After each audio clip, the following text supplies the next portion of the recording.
వివిధ శాఖల అధికారుల మధ్య సమన్వయ లోపం వారికి శాపంగా మారింది. తాగునీరు కలుషితమైందని మొరపెట్టుకున్నా ఆలకించకపోవడంతో అతిసారం బారిన పడేలా చేసింది. ఆదుకునేవారు లేక ఆసుపత్రికి పారుగులు తీసి ప్రాణాలు కాపాడుకున్నారు. డయేరియా వ్యాప్తి చెందకుండా చర్యలు తీసుకోవాల్సిన అధికారులు ఆలస్యంగా మేలుకున్నారు.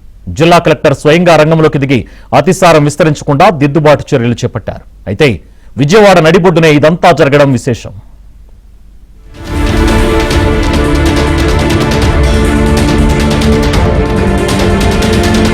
ప్రజల సంక్షేమం, ఆరోగ్యమే ముఖ్యమని పదే పదే కూటమి ప్రభుత్వం చెబుతున్నా కొంతమంది అధికారులు మాత్రం చెవికి ఎక్కించుకోవడం లేదు. వర్షాకాలం ప్రారంభమవుతున్నా ముందస్తుగా ఎలాంటి జాగ్రత్తలు తీసుకోకపోవడంతో పేదలు ఆసుపత్రి పాలవాల్సి వచ్చింది. విజయవాడ తూర్పు నియోజకవర్గ పరిధిలోని గిరిపురంలో ఒక్కసారిగా డయేరియా కలకలం సృష్టించింది. కలుషిత తాగునీరు, అధ్వాన్న పారిశుద్ధ్య నిర్వహణతో 2 వీధుల్లో 20 మందికి పైగా తీవ్ర అస్వస్థతకు లోనయ్యారు.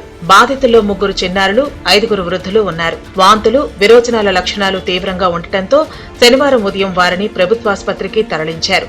వీరిలో 2కి డీహైడ్రేషన్ వల్ల కిడ్నీ సమస్యలు రావడంతో ఐసీయూలో ఉంచి అత్యవసర చికిత్స అందిస్తున్నారు. గిరిపురంలో నివసించే వారిలో అత్యధికులు దినసరి కూలీలు, పేద కుటుంబాలకు చెందినవారే. వీరంతా మున్సిపల్ కుళాయి నీటినే తాగుతారు. గత 10 రోజులుగా కుళాయిల్లో రంగు మారిన దుర్వాసనతో కూడిన నీరు వస్తోందని స్థానికులు ఆవేదన వ్యక్తం చేస్తున్నారు. తాగునీటి పైప్లైన్ల లీకేజీల కారణంగా డ్రైనేజీ మురుగునీరు అందులో కలవటమే అతిసారం ప్రబలడానికి ప్రధాన కారణమని ప్రాథమికంగా తేలింది. మురుగు కాలువలు పూడుకుపోయి దోమలు, ఈగలు విపరీతంగా పెరిగిపోయినా మున్సిపల్ కార్పొరేషన్ సిబ్బంది పట్టించుకోలేదని స్థానికులు ఆగ్రహం వ్యక్తం చేస్తున్నారు. నేల వల్ల వచ్చిందయ్యా. సచివాలయంలోకి వెళ్ళి రాత్రి గ్లూకోజ్ ఆయాపోయా అంటే నేను మధ్యాహ్నం టయానికి అక్కడే ఉండ నడవలేక నడుచుకొని తీసుకెళ్ళి గ్లూకోజులు ఎక్కిచ్చారయ్యారా నిన్న. అందుకని ఇవాళ కూర్చున్నా, లేకపోతే కూర్చున్నంత ఓపిక లేదు.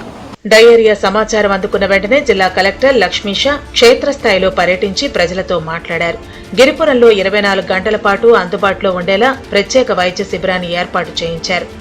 ఏఎన్ఎంలు, ఆశా కార్యకర్తలతో కూడిన 5 బృందాలు 3 షిఫ్టుల్లో ప్రతి ఇల్లు తిరుగుతూ హౌస్ టు హౌస్ సర్వే నిర్వహించాయి. ఎవరికైనా లక్షణాలు ఉంటే తక్షణమే మందులు అందిస్తున్నారు. బాధితులందరికీ ఉచితంగా ఓఆర్ఎస్ ప్యాకెట్లు, క్లోరిన్ టాబ్లెట్లను పంపిణీ చేశారు. కలుషిత కుళాయి కనెక్షన్లను తాత్కాలికంగా నిలిపివేసి ట్యాంకర్ల ద్వారా సురక్షితమైన తాగునీటిని సరఫరా చేస్తున్నారు. అధికారులు నీటి నమూనాలను సేకరించి ల్యాబ్ పరీక్షలకు పంపించారు. గిరిపురంలో డయేరియా ప్రబలడంపై రాజకీయ నేతలు, ప్రజా సంఘాలు, మున్సిపల్ అధికారులపై తీవ్రంగా మండిపడుతున్నాయి. పారిశుద్ధ్య లోపం వల్లే ఈ పరిస్థితి దాపురించిందని, బాధితులకు ఉచిత వైద్యంతో పాటు ప్రభుత్వం తక్షణ ఆర్థిక సహాయం అందించాలని డిమాండ్ చేశాయి. ప్రస్తుత పరిస్థితుల్లో ప్రతి ఒక్కరూ కనీసం 15 నుంచి 20 నిమిషాల పాటు బాగా మరిగించి చల్లార్చిన తర్వాతే నీళ్లు తాగాలని వైద్యులు సూచించారు.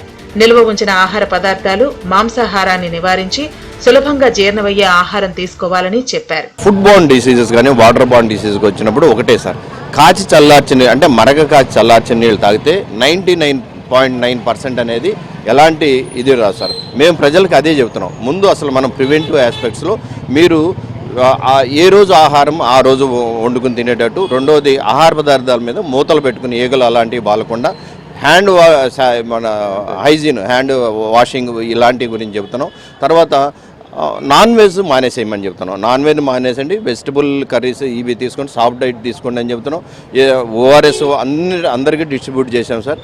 ప్రస్తుతం డయేరియా అదుపులోకి రావడంతో అందరూ ఊపిరి పీల్చుకుంటున్నారు. అయితే ఈ ఘటనలో స్థానిక కార్పొరేషన్ సిబ్బంది నిర్లక్ష్యం స్పష్టంగా కనిపిస్తోందని, కాలువలు, డ్రైనేజీలు క్లీన్ చేయకపోవడం వల్లే డయేరియా ప్రబలినట్లు నిర్ధారించారు. మరోసారి ఇలాంటి ఘటనలు పునరావృతం కాకుండా యుద్ధ ప్రాతిపదికన కాలువల క్లీనింగ్ చర్యలు చేపట్టారు.